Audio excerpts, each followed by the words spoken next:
প্রথমে মাছটা ভেজে নিচ্ছি। তরকারিটা কিভাবে রান্না করি আপনারা দেখুন। মাছ ভাজার তেলটা ছিল, ওতে আর একটু তেল দিয়ে দেবো। দিয়ে দেবো 5 ফোড়ন।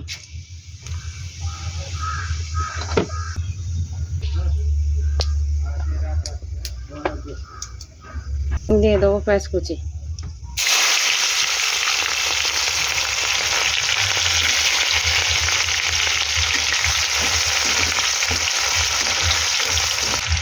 লঙ্কা দিয়ে দেবো।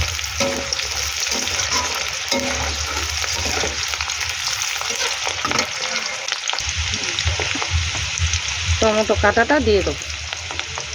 আদা রসুন বাটা লঙ্কা বাটাটা দিয়ে দেবো। লবণ দিয়ে দেবো।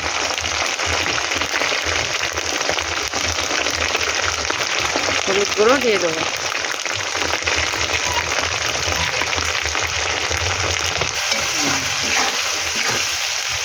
কেটে রাখা কচুরমুখী আর আলু ধুয়ে রেখেছিলাম, সেটা দিয়ে দেবো।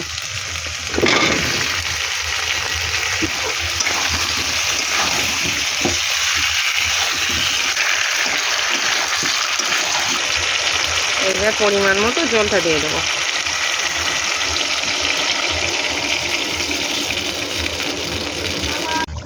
ভেজে রাখা রুই মাছগুলো এবার ঝোলে দিয়ে দেবো।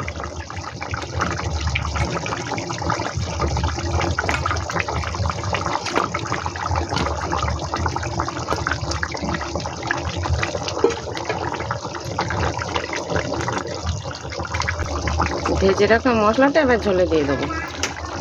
আমার এই রান্নার ভিডিওটি আপনাদের কেমন লাগলো? যদি ভালো লেগে থাকে কমেন্টে জানাবেন। লাইক কমেন্ট শেয়ার করবেন, সাবস্ক্রাইব করবেন।